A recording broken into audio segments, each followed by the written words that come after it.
Hello, everyone. My name is Daniel Wall, and today I will be talking to you about the structure, function, and pathophysiology of the uterus.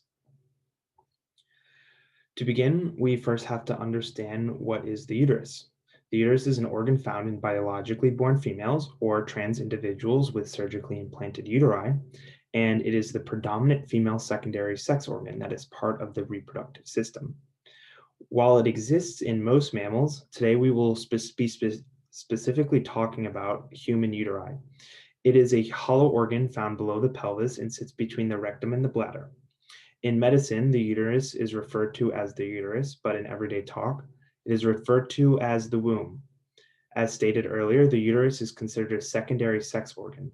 The reason why it is referred to as the secondary sex organ and not the primary sex organ is because the uterus does not contain any DNA or provide gametes that are used to create the fetus, such as the gametes like the testes and ovaries. Secondary sex organs function to transport, nurture the offspring and slash or sustain the gametes, such as the uterus. Next is the uterus structure. The uterus can be broken down into four divisions. The beginning with the fundus, as seen in the diagram at the top here, and opposite of the cervix. The fundus has a broad curved upper area and the location of which the fallopian tubes connect to the uterus. It is made of a thick muscular layer made of smooth muscle and grows in size during pregnancy. The height of the fundus is actually measured during pregnancy to gain a grasp of the growth of the fetus. It is used for a rough estimation. Like rings on a tree, your fundal height correlates 1 centimeter to mean 1 week of pregnancy. So a fundal height of 15 centimeters means you are 15 weeks pregnant. The second portion of the uterus is the corpus, also known as the body. The corpus is just the main and middle part of the uterus below the fallopian tubes, opening and above the cervix. It is also made of thick, smooth muscle like the fundus. The third division is the cervix. It is the lower part of the uterus and roughly 2 to 3 centimeters long and cylindrical. However, during the sexual arousal or specific times during menstruation, the cervix can move more upwards to facilitate reproduction.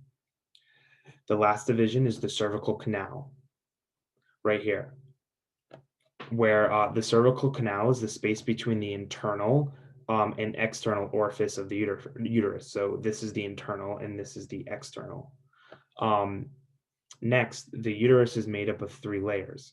First, on the outside of the uterus is the perimetrium. The perimetrium is a membrane made up of fat and connective tissue. Its main function is to help support the uterus to other tissues in the pelvis. It's supposed to help connect the uterus to other tissues in the pelvis, sorry. The second layer of the uterus is the myometrium. It is the middle layer and made up of smooth muscle cells.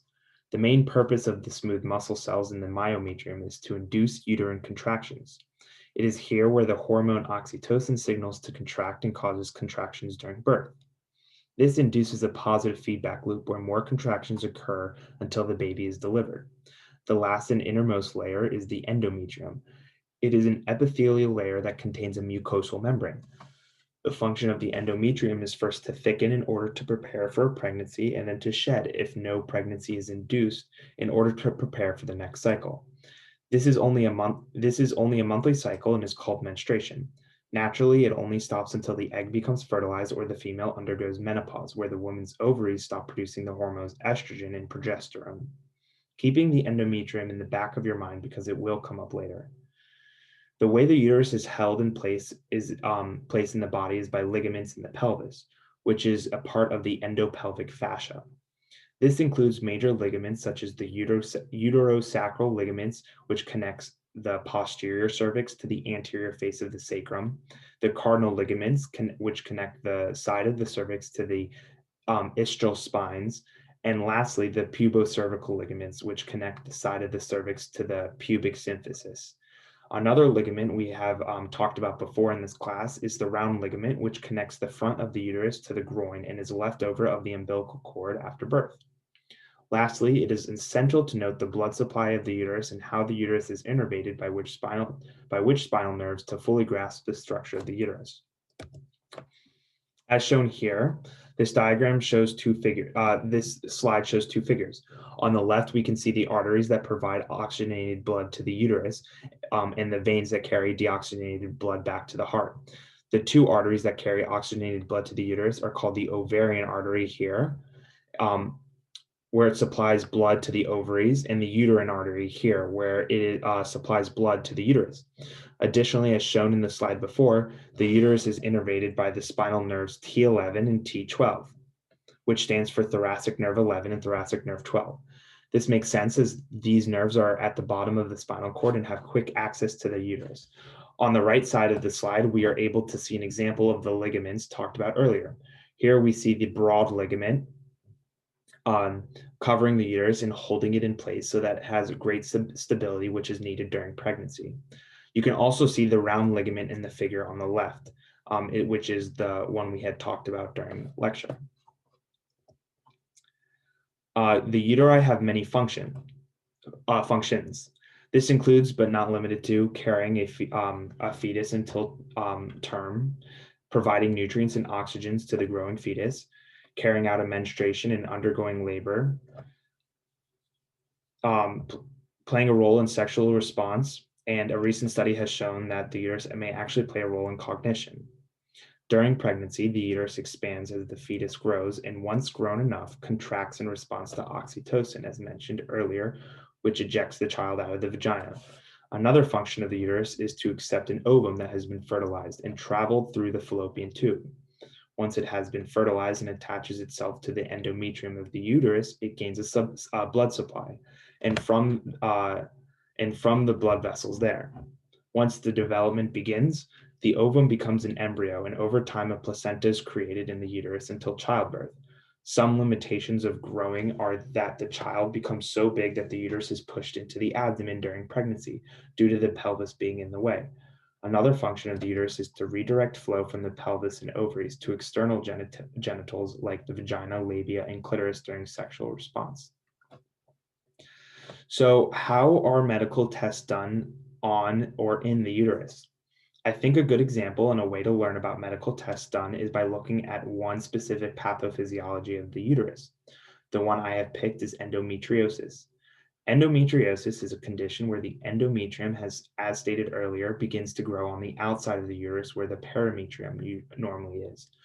The endometrium does as the endometrium does and begins to thicken and grow and shed in response to the period cycles. However, since it is growing on the outside of the uterus, it is trapped there, which can lead to scarring and pain or even cysts called endometriomas. The medical tests that are done to test for endometriosis are numerous. First, there can be a pelvic exam, where the doctor palpates or manually feels areas in your pelvis and looks for anything abnormal. This includes cysts or scars on the uterus. Pelvic exams are normal and routinely done by gynecologists as a baseline screening for abnormalities. A second uterus exam is an ultrasound. Ultrasounds utilize high-frequency sound waves that travel around on the inside of your body and is then picked up by a sensor that creates an image of the inside of the uterus. The sensor is called a transducer and can either be pressed against the abdomen, as often done to check on fetuses gestating, or can be inserted into the vagina, called a transvaginal ultrasound. Ultrasounds can't confirm endometriosis, but they can be used to detect cysts. The next medical test that can be done is an MRI.